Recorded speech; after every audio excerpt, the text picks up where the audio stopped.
प्यारे बच्चों, सो ये एक नया वीडियो आपके लिए आप ही की तरफ से सजेशंस आए थे बहुत सारे कि सर इनऑर्गेनिक केमिस्ट्री तो कैसे करें, और ये एस ब्लॉक ने बहुत परेशान कर दिया है।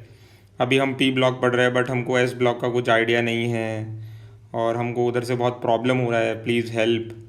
So after so many of suggestions from your side अब हम स्टार्ट करेंगे एस ब्लॉक। और मैं आपको बता दूं, जितने भी मैं वीडियो डालूंगा स्टेप बाय स्टेप पार्ट्स में डालूंगा बेटा, 4 to 5 to 6 वीडियोज़ होंगी मैक्सिमम। इसमें मैं एस ब्लॉक की पूरी थियोरी कवर करूंगा, all the theory whatever you need to know, each and every single point along with the NCERT. तो जो भी मुझे एनसीईआरटी से इंपॉर्टेंट लगा है वो मैंने इस पीडीएफ में यहीं पर ऐड कर दिया है। तो अगर आप इस पीडीएफ को अच्छे से कर लोगे बेटा तो आपकी एनसीईआरटी भी हो जाएगी और थियोरी भी हो जाएगी। आपको इस पीडीएफ को 2-3 बार पढ़ना है, 2-3 बार इस वीडियो को वॉच करना है, जहाँ पर भी प्रॉब्लम है उसको दोबारा से वीडियो को पॉज करके अच्छे से उसको पढ़ना है।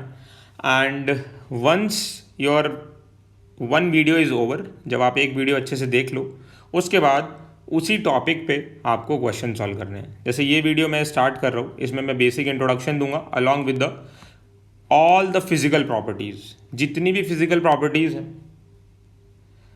एल्कली मेटल्स की है वो मैं इसके अंदर बताऊंगा। तो जो हमारा एस ब्लॉक है,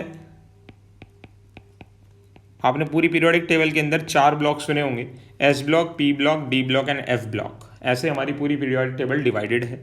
मैंने पीरियोडिक टेबल वाली ट्रिक्स भी दी हैं आपको।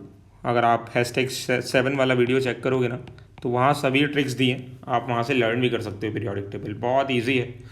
सो एस ब्लॉक के अंदर वो एलिमेंट्स आएंगे जिनके अंदर लास्ट इलेक्ट्रॉन कहाँ पर एंटर करेगा,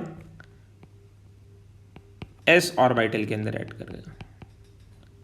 जैसे फॉर एग्जांपल मैं अगर हाइड्रोजन लिखता हूँ, so hydrogen is 1s1, so last electron इसमें एस में गया, इसलिए इसको हम क्या बोलेंगे, एस ब्लॉक का एलिमेंट। जैसे हीलियम को देखो आप, बहुत सारे लोग सोचते हैं कि ये पता नहीं एस ब्लॉक एलिमेंट है या पी ब्लॉक एलिमेंट है। सो बेटा एस ब्लॉक एलिमेंट है हीलियम। क्यों?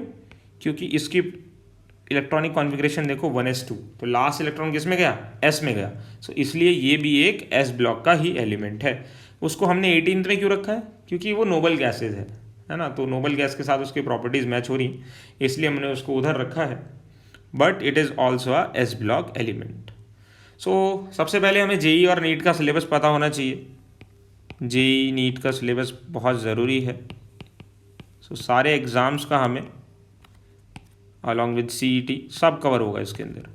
तो हमें ये यहाँ पर सिलेबस मैंने आपको दे दिया। हमको अल्कली मेटल्स की फिजिकल और केमिकल प्रॉपर्टीज़ पता होनी चाहिए और अल्कलाइन अर्थ मेटल्स की भी physical chemical properties, reducing nature and compounds हमें पता होने चाहिए। तो कंपाउंड्स पे भी एक बढ़िया सा वीडियो आएगा लास्ट में, बट पहले फिजिकल और केमिकल प्रॉपर्टीज़ दोनों ग्रुप की हम अच्छे से पढ़ लेते हैं। तो अगर हम सारे के सारे अल्कली मेटल देखें तो उसके अंदर hydrogen, helium, lithium, sodium, potassium, rubidium, caesium, francium है। ये फर्स्ट ग्रुप है, इसको हम एल्कली मेटल्स बोलते हैं। क्यों बोलते हैं एल्कली मेटल्स, वो आप यहाँ पर पढ़ सकते हो, ये मैंने एनसीईआरटी से ऐड किया है। क्योंकि इनके जो ऑक्साइड्स हैं वो क्या बनाते हैं, वाटर सॉल्युबल बेस बनाते हैं, और वाटर सॉल्युबल बेस को क्या बोलते हैं, एल्कली बोलते हैं। जो ग्रुप 2 वाले एलिमेंट्स हैं इनको हम बाद वाली वीडियोस में देखेंगे, इन पे अलग से वीडियो बनेगा। ये अल्कलाइन अर्थ मेटल्स बोले जाते हैं। क्यों बोले जाते हैं अल्कलाइन अर्थ मेटल्स, क्योंकि इनके जो ऑक्साइड्स और हाइड्रोक्साइड्स हैं वो भी वाटर सॉल्युबल बेसिस बनाते हैं, जैसे MgO, CaO, एंड वो कहाँ पर पाए जाते हैं, they are found inside the earth crust, इसलिए अल्कलाइन अर्थ मेटल बोलते हैं इनको। बट यहाँ पर एक एक्सेप्शन है, जैसा तुमको अच्छा लगता है वर्ड तो मैंने भी इस बार बोल दिया एक्सेप्शन, कि BeO इज एम्फोटेरिक। आप नेक्स्ट वीडियोस में पढ़ोगे कि BeO की जो ऑक्साइड्स है ना वो एसिडिक और बेसिक दोनों नेचर शो करते हैं। तो केमिकल प्रॉपर्टीज़ में मैं बताऊंगा, बट आप इसको याद रखना, this is again a important thing. So step by step चलेंगे, बहुत ही ईजी लगेगा आपको। आई कैन बेट यू इससे ईजी एस ब्लॉक आपने कभी ना सुना होगा, और ना समझा होगा। Each and every single line I try to explain you.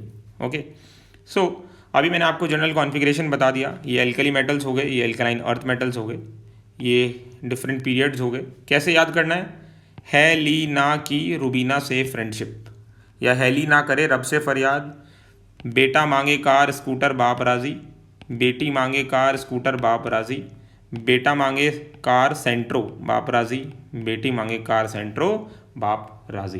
तो ऐसे आप इनको याद कर सकते हो। तो टोटल कितने एस ब्लॉक के एलिमेंट्स हो गए, आपका पहला क्वेश्चन है जो मुझे चैट में आप बता सकते हो। अब आगे चलते हैं इनकी इलेक्ट्रॉनिक कॉन्फ़िगरेशन पे, again with the NCERT. So hydrogen हो गया 1s1।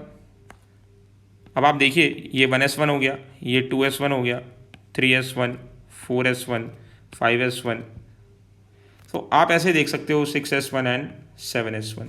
तो क्योंकि इनकी आउटर मोस्ट शेल बोले तो वैलेंस इलेक्ट्रॉन कैसे हैं, बराबर हैं, इक्वल हैं, इसीलिए इनकी प्रॉपर्टीज़ भी कैसी होती हैं, सेम होती हैं। ये हमें किसने बताया था, जिन्होंने पीरियोडिक टेबल बनाई थी, मोजले जी। सेम ग्रुप के एलिमेंट्स की प्रॉपर्टीज़ सेम होती हैं, पीरियोडिक फंक्शंस।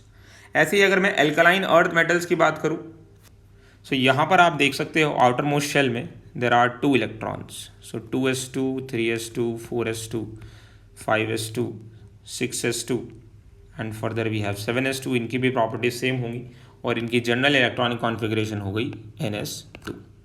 सो हमने फिजिकल प्रॉपर्टीज़ में इलेक्ट्रॉनिक कॉन्फ़िगरेशन पढ़ लिया।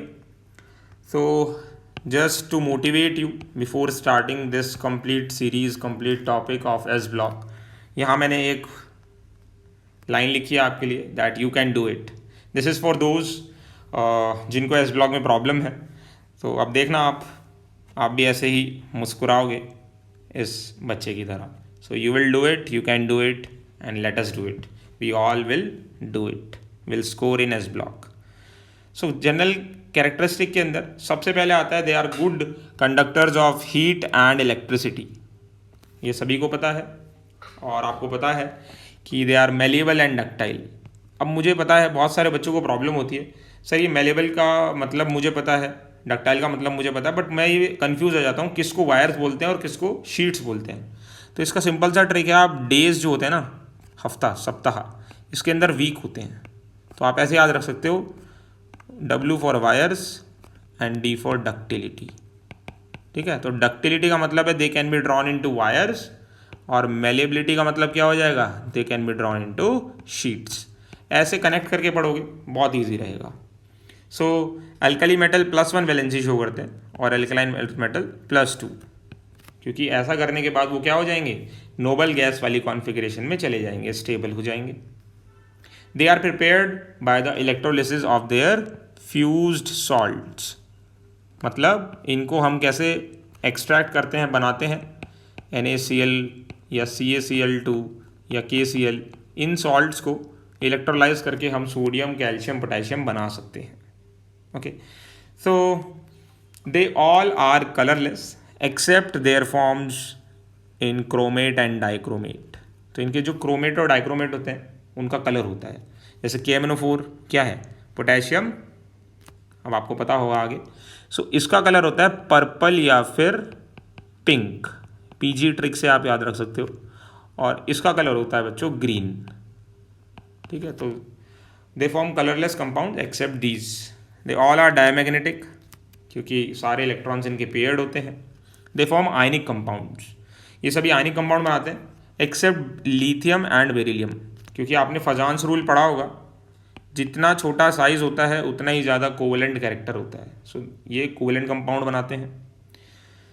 There solution in liquid ammonia is a good conductor of electricity and a good reducing agent. इस पॉइंट को आप मार्क कर लेना, this question has been asked 2 to 3 times in JEE NEET and CET।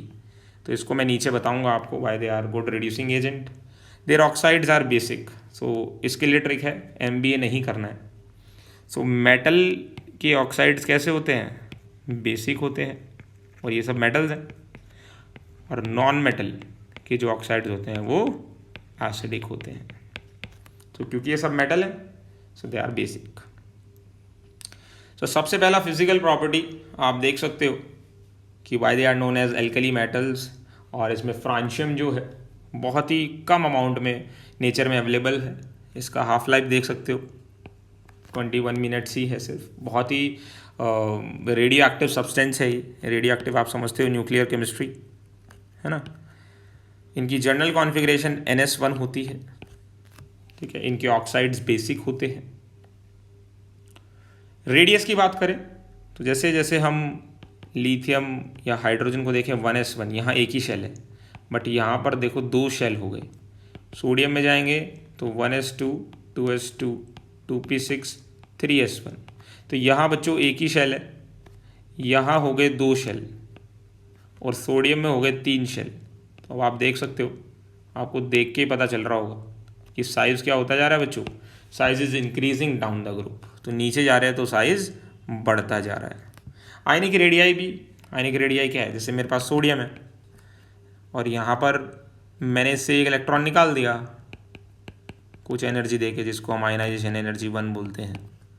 तो यहाँ पर इसके पास 11 इलेक्ट्रॉन 11 प्रोटॉन थे। अब इलेक्ट्रॉन हो गए कम, प्रोटॉन उतने ही हैं।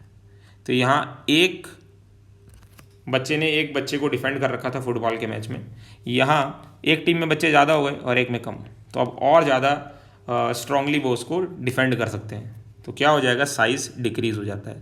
इसलिए सोडियम का साइज़ बड़ा होगा which is the parent atom, और Na+ का साइज़ छोटा हो जाएगा, ठीक है। आयनाइजेशन एनर्जी की बात करूँ तो आयनाइजेशन एनर्जी क्या होती है, किसी भी स्पीशी के गैसियस स्टेट में से, जब वो गैसियस स्टेट में हो तो उसके आउटर मोस्ट शेल से इलेक्ट्रॉन को एग्जिट कराने के लिए हमें कितनी एनर्जी लगेगी। तो जो जितना छोटा होता है उससे न्यूक्लियस उतना ही ज़्यादा होल्ड करके रखता है, तो उस इलेक्ट्रॉन को बाहर निकालने में हमें बहुत ज़्यादा मेहनत लगती है। तो सीजियम का साइज़ सबसे बड़ा है, सीजियम का साइज़ सबसे बड़ा है, तो इससे इलेक्ट्रॉन निकालना क्या होगा, वेरी इजी। और क्योंकि इलेक्ट्रॉन निकालना इजी है तो इसकी आयनाइजेशन एनर्जी सबसे कम होगी, ठीक है। आपको आगे पता चलेगा, इसीलिए हम सीजियम को photovoltaic cell, photoelectric effect में भी यूज़ करते हैं सेल्स बनाने में, क्योंकि ये अपना इलेक्ट्रॉन बहुत जल्दी दे देता है।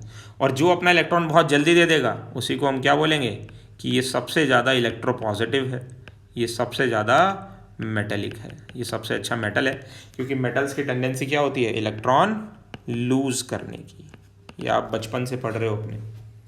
डेंसिटी की बात करें सो डेंसिटी होती है मास बाय वॉल्यूम। तो जैसे जैसे मास बढ़ेगा डेंसिटी बढ़ेगी। तो जैसे जैसे हम ऊपर से नीचे आते हैं, लिथियम से सोडियम, सोडियम से पोटेशियम, पोटेशियम से रुबिडियम, सीजियम, तो ऊपर से नीचे आते हैं तो मास बढ़ता है। तो एक जो चंगू बच्चा है वो बोलेगा डेंसिटी बढ़नी चाहिए, है ना, जिसने ज़्यादा पढ़ाई नहीं की है। बट डेंसिटी बढ़ती तो है, बट सोडियम और पोटेशियम के केस में कुछ अलग ही हो जाता है, जिसको आप एक्सेप्शन बोलते हो। बट ये एक्सेप्शन वगैरह कुछ नहीं होता बेटा, इन सब का रीज़न होता है, ठीक है। रीज़न क्या है कि सोडियम में सिर्फ 2 ही शेल थे, 2s2 है ना, सॉरी 2s1 है ना, 2 ही शेल थे। बट पोटेशियम के अंदर क्या हुआ, 3s1 आ गया। और आपको पता है थर्ड शेल में d ऑर्बिटल आ जाते हैं। तो इसका मतलब पोटेशियम का साइज एकदम से क्या हो गया, सेकंड से थर्ड शेल में पहुंच गए, एकदम से साइज बढ़ गया। और अगर साइज बढ़ेगा पोटेशियम का अगर साइज बढ़ेगा मतलब वॉल्यूम बढ़ गया, और वॉल्यूम बढ़ गया तो डेंसिटी क्या हो जाएगी, कम हो जाएगी। इसलिए याद रखना बच्चों, सोडियम और पोटेशियम में because of more size of potassium के ज़्यादा साइज होने की वजह से उसकी डेंसिटी क्या हो जाती है, कम हो जाती है। 4 to 5 टाइम्स ये कॉम्पिटिटिव एग्जाम में क्वेश्चन आ चुका है। Please remember, abnormal increment in size of के। ऑक्सीडेशन स्टेट की बात करें तो सभी एक इलेक्ट्रॉन लूज करते हैं ये और स्टेबल हो जाते हैं, नोबल गैस कॉन्फ़िगरेशन ले लेते हैं।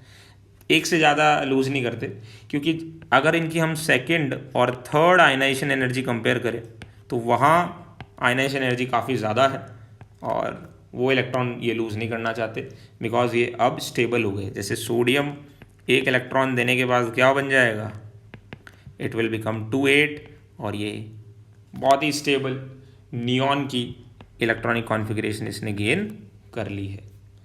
आगे चलें, tendency of forming ionic bond.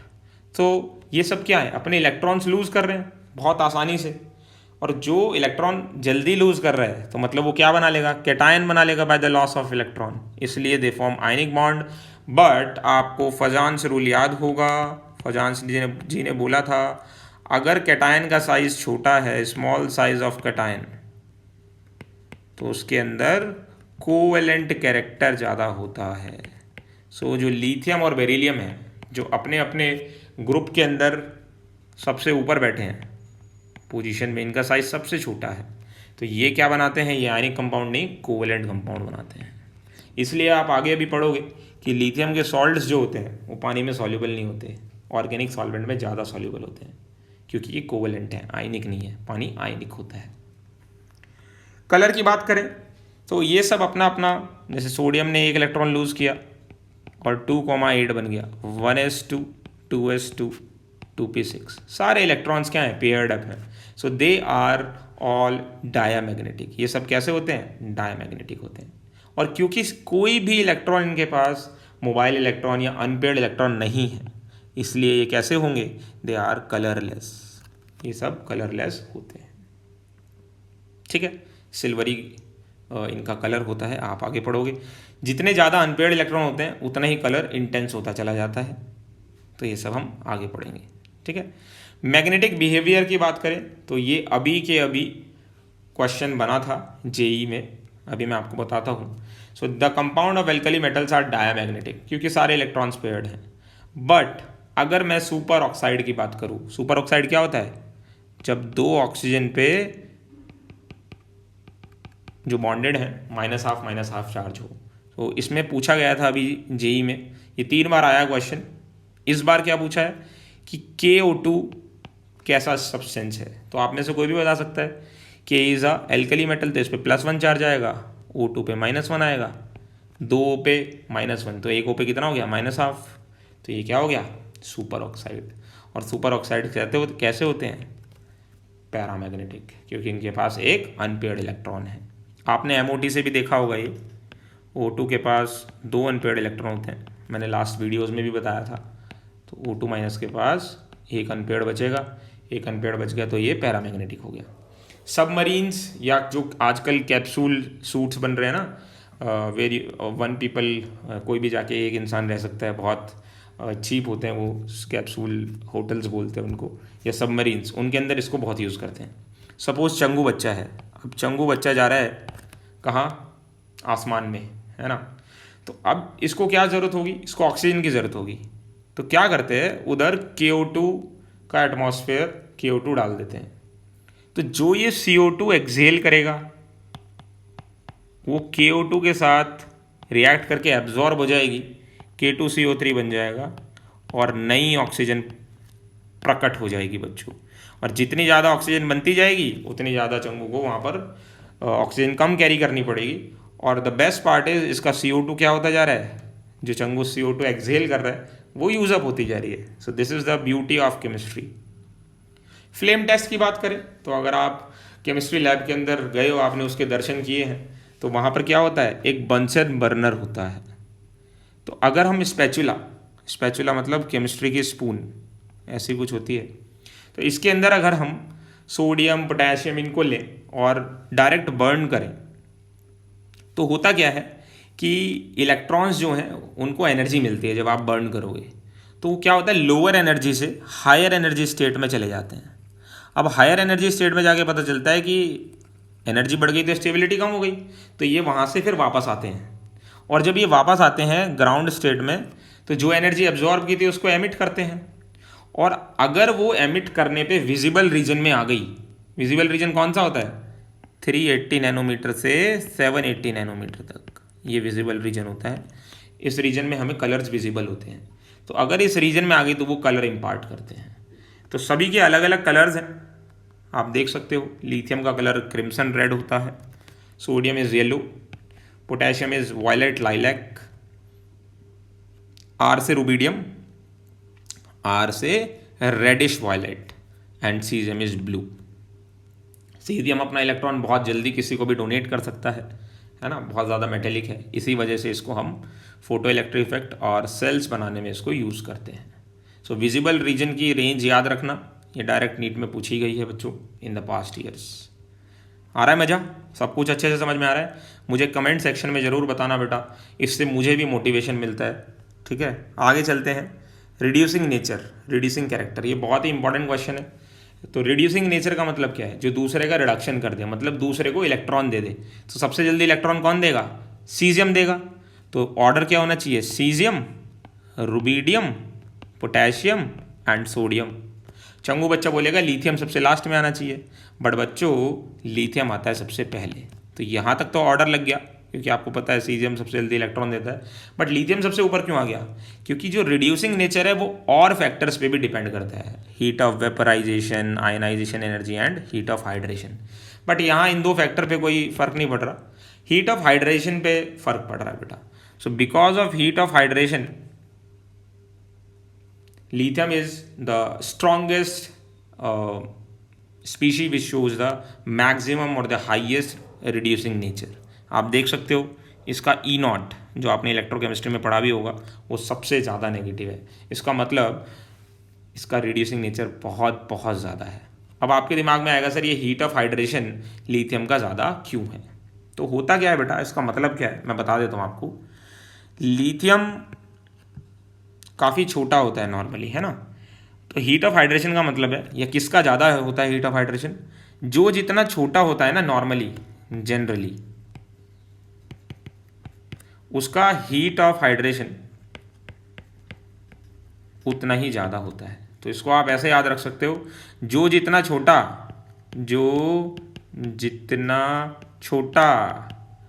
पानी में उतना मोटा।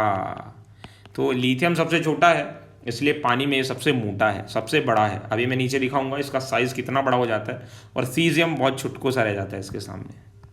मेल्टिंग बॉइलिंग पॉइंट की बात करें तो बहुत नॉर्मल है बेटा, सभी को आता है ये। ऊपर से नीचे आ रहे हैं हम। सो फोर्सेस कैसी होती जा रही हैं? फोर्सेस वीक होती जा रही हैं, लो होती जा रही हैं। और अगर फोर्सेस वीक होती जा रही हैं तो बॉन्ड जल्दी टूट जाएगा, तो मेल्टिंग पॉइंट, बॉइलिंग पॉइंट क्या हो जाएगा? कम हो जाएगा। तो नीचे आने पे लोअर होती जा रही हैं फोर्सेस, लोअर फोर्सेस। और इसलिए आपने सुना भी होगा, मेल्टिंग पॉइंट, बॉइलिंग पॉइंट तो कम हो ही रहा है, आपने सुना भी होगा कि इनको हम नाइफ से कट भी कर सकते हैं। तो जैसे जैसे हम ऊपर से नीचे आते हैं ना, मेटेलिक बॉन्ड वीक होता जाता है, और क्योंकि बॉन्ड वीक होता जाता है तो इनको हम नाइफ से भी कट कर सकते हैं, जिसको हम डिग्री ऑफ सॉफ्टनेस और हार्डनेस बोलते हैं। नेक्स्ट आता है बेटा solubility in liquefied ammonia, 4 to 5 times in JEE, NEET, KVPI and CET में भी आया है ये क्वेश्चन। मोस्ट इंपॉर्टेंट क्वेश्चन अभी तक जो हमने पढ़ा है उसमें। मैंने ऊपर बताया था, मैं नीचे बताऊंगा कि लिक्विड अमोनिया के अंदर क्या होता है। सो इसमें एक बार पूछा है कौन सी गैस निकलती है, एक बार पूछा है कब इसका कलर ब्राउन होता है, कब इसका कलर ब्लू होता है, और ये कंडक्टिंग किस वजह से होता है, और ये रिड्यूसिंग एजेंट किस वजह से होता है, गुड कंडक्टर किस वजह से है। तो होता क्या है बेटा, जब भी हमारे पास कोई एल्कली मेटल है, सोडियम, पोटेशियम, इसके अंदर जब हम अमोनिया डालते हैं तो एल्कली मेटल तो अपना इलेक्ट्रॉन दे देगा ना, उसको तो अपना एक इलेक्ट्रॉन देना है, नोबल गैस बन जाना है। और यहाँ पर क्या बन जाता है, अमोनिया जो बन गया ये, इसके पास जो इलेक्ट्रॉन आ गया, इस इलेक्ट्रॉन को बोलते हैं सोलवेटेड इलेक्ट्रॉन। देखो ये NCERT में भी बताया। और ये जो इलेक्ट्रॉन है ये अनपेयर्ड इलेक्ट्रॉन है, इसलिए ये सॉल्यूशन कैसा होगा, पैरामैग्नेटिक होगा। और मोबाइल इलेक्ट्रॉन की वजह से ये क्या होगा, कंडक्टिंग होगा। ठीक है, और इलेक्ट्रॉन दे दिया तो ये एक अच्छा रिड्यूसिंग एजेंट भी होगा। सो ये ब्लू कलर का सॉल्यूशन बन जाता है बच्चों। बट अगर इस सॉल्यूशन को हम बहुत देर तक ऐसे ही छोड़ दें, जो हमारी आदत भी, हम जिस चीज़ हमें यूज़ में नहीं आती उसको हम ऐसे ही छोड़ देते हैं, ठीक है।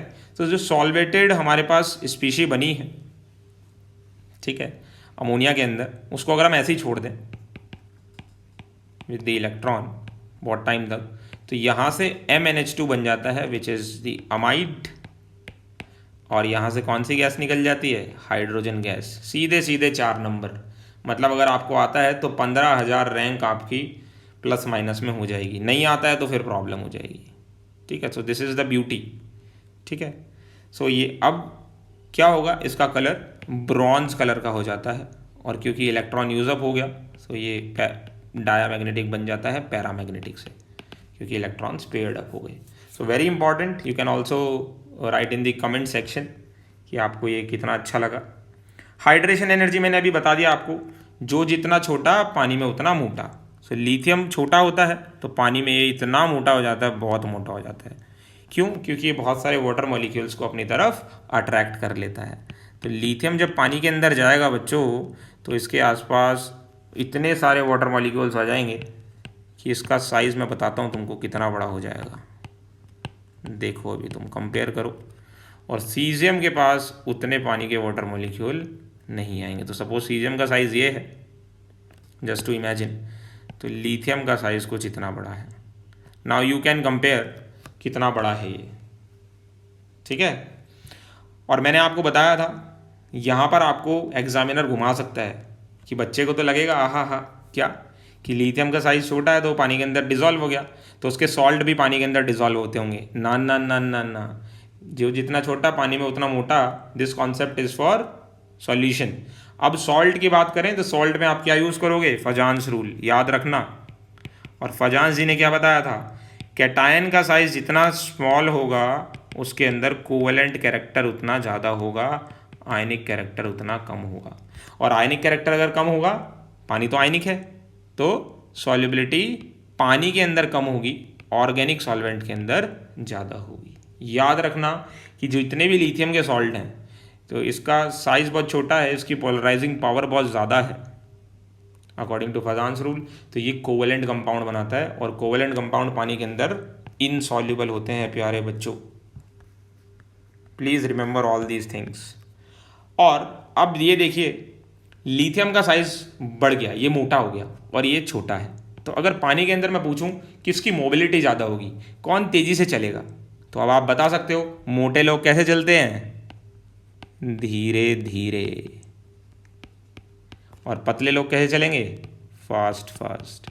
तो जो फास्ट चलेगा उसकी कंडक्टिविटी ज़्यादा हो जाएगी, उसकी मोबिलिटी ज़्यादा हो जाएगी, और जो धीरे चलेगा उसकी मोबिलिटी कम हो जाएगी। इसलिए पानी के अंदर क्योंकि लिथियम का साइज़ बढ़ गया, इसलिए वो धीरे धीरे चलता है, उसकी मोबिलिटी कम होती है बच्चों। बढ़िया से समझ में आ गया? दोबारा से सुन लो, अगर नहीं आया समझ तो अच्छे से क्लियर हो जाएगा। रिएक्टिविटी की बात करें तो ये सभी चाहते हैं कि इनका इलेक्ट्रॉन कोई ना कोई इनसे ले ले, ठीक है। तो ये बहुत ही रिएक्टिव है।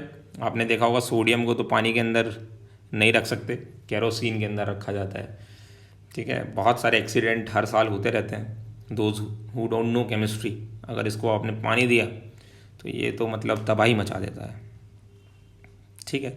So lithium hardly reacts with this steam, but caesium reacts even with the cold water. क्यों? क्योंकि सीजियम का साइज़ बहुत बड़ा है, ये अपना इलेक्ट्रॉन बहुत जल्दी दे देता है। It is very very very reactive. Lithium का जो ऑक्साइड है वो बहुत ही ज़्यादा स्टेबल है, क्योंकि इसकी आयनाइजेशन एनर्जी बहुत ज़्यादा है, तो ये अपना ऑक्साइड ही बनाता है। केमिकल प्रॉपर्टीज़ में आप देखोगे जब भी लिथियम को ऑक्सीजन मिलेगा तो वो Li2O ही बनेगा, ठीक है। फिर तीन चीज़ें होती हैं, एक होता है ऑक्साइड, एक होता है पर ऑक्साइड, और एक होता है सुपर ऑक्साइड। तो अगर स्टेबिलिटी की बात करें, सो जो नॉर्मल ऑक्साइड होता है वो सबसे ज़्यादा स्टेबल होता है। फिर आप अगर उसके अंदर ऑक्सीजन डाल दो तो वो पर ऑक्साइड बनता है, और फिर उसके अंदर ऑक्सीजन डाल दो तो वो सुपर ऑक्साइड बनता है। सुपर ऑक्साइड को हम ब्रैकेट के अंदर लिख देते हैं जस्ट फॉर रिप्रेजेंटिंग। सो याद रखना हमेशा, नॉर्मल ऑक्साइड इज सबसे ज़्यादा स्टेबल, फिर पर ऑक्साइड और फिर super oxide in all cases. And this is again a question from JEE-CET। काफ़ी सारे क्वेश्चंस करा दिया आज आपको। लस्चरस, तो आपको पता है इनका जो सरफेस होता है वो सिल्वर लाइक लस्चर होता है, चमकते हैं ये मेटल्स, ठीक है। ये सोनोरस होते हैं। सोनोरस आपने सुना भी होगा, घंटा बजता है, घंटी बजती है ना, मेटल को टकराते हैं तो आवाज़ आती है। कॉम्प्लेक्स बनाने की टेंडेंसी पे बात करें तो कॉम्प्लेक्स कब बनता है? कॉम्प्लेक्स तब बनता है जब कैटायन का साइज़ छोटा हो, तो इनका तो साइज़ छोटा है ही, चार्ज उस पर ज़्यादा हो, एंड वैकेंट d ऑर्बिटल हो इन द कैटायन। तो जब हम K4 Fe6 देख रहे हैं तो आप देखिए क्या हो रहा है, ये बन गया पोटेशियम के साथ कॉम्प्लेक्स, ठीक है। अब आपको दिख रहा है, तो ये टूटेगा तो क्या देगा? ये देगा आपको 4K+ एंड Fe6 4-, तो ये बहुत सारे कॉम्प्लेक्सेस भी बनाते हैं, ठीक है। So small size of cation, maximum charge and vacant D orbitals on the cation. Metallic bonds या फिर सॉफ्टनेस की बात करें तो नीचे आने पे बॉन्ड वीक हो रहा है, तो सॉफ्टनेस क्या हो रही है, सॉफ्टनेस बढ़ती जा रही है ना। तो caesium is more soft than the sodium and potassium, और ये बीसीसी टाइप का स्ट्रक्चर बनाते हैं। बीसीसी आपने सॉलिड स्टेट में पढ़ा होगा, atoms are present at the corner and क्या, चैट में बताओ, corner and packing efficiency BCC की पता है आपको, गुड गुड गुड। अभी ये मैंने एनसीईआरटी से पिक्चर ली है सारी फिजिकल प्रॉपर्टीज़ आपको समझाने के बाद। सो यहाँ पर आप देख सकते हो जो जो मैंने मार्क किया है, हाइड्रेशन एनर्जी लिथियम की ज़्यादा है, डेंसिटी का कॉन्सेप्ट सोडियम और पोटेशियम में, ठीक है, सोडियम की ज़्यादा होती है, पोटेशियम की कम होती है साइज़ की वजह से, ठीक है, और फ्रांशियम बहुत ही कम मिलता है नेचर में, ठीक है, रेडियो एक्टिव स्पीशी। तो अगर आपको ये बहुत अच्छे से समझ में आया, बहुत सारे एफर्ट्स मैंने इसके अंदर डाले हैं, please like share and comment करके मुझे ज़रूर बताना कि आपको वीडियो में कितना मज़ा आया, और दैट विल मोटिवेट मी आगे की वीडियो बनाने में। अच्छा, बच्चे क्या करते हैं, समरी मिस कर देते हैं, and summary for JEE NEET CET KVPY these are very important from the NCERT. आप देख रहे हो एनसीईआरटी से कितने क्वेश्चंस आते हैं, और कोई भी एरा गेरा कोई भी बोल देता है कि एनसीईआरटी इज़ वेरी इंपॉर्टेंट, चाहे उसने खुद पढ़ा हो ना पढ़ा हो, बट बच्चों ये बात बहुत ज़्यादा सच है। तो मैं क्या करूँगा, हर वीडियो के अंदर एनसीईआरटी की समरी डालता रहूँगा, तो जब भी आप वीडियो देखोगे तो आप समरी रिवाइज खुद से खुद होती रहेगी आपकी। तो इस समरी को आप पढ़ सकते हो और मुझे बता सकते हो। खैर ये प्रोसेस तो हम आगे पढ़ेंगे, Solvay process, Castner Kellner process, what is P O P. अगर पीओपी का फॉर्मूला पता है, पुरानी वीडियोस आपने देखी हैं 151 कंपाउंड्स वाली, तो आप मुझे बता सकते हो इधर, नहीं तो जाके देख सकते हो। आप मुझे बताना कि सोडियम, पोटेशियम, मैग्नीशियम क्या हमारी बॉडी में कोई इंपॉर्टेंस रोल प्ले करते हैं, अगर आपने कभी सुना है the sodium potassium pump. And what is diagonal relationship, क्या आप मुझे दो कोई ऐसे एलिमेंट बता सकते हो जो डायगोनल रिलेशनशिप शो करते हैं, ठीक है। तो ये मेरी तरफ से एक अटेम्प्ट था आपको फिजिकल प्रॉपर्टीज समझाने का। So good things will happen to you if you will give your best, ठीक है। आप हसल करो, टसल करो, मेहनत करो, एंड आगे के लिए स्टे ट्यून्ड रहो पार्ट 2 के लिए। फिर मिलते हैं, टेक केयर बच्चों, bye bye, thank you so much, bye.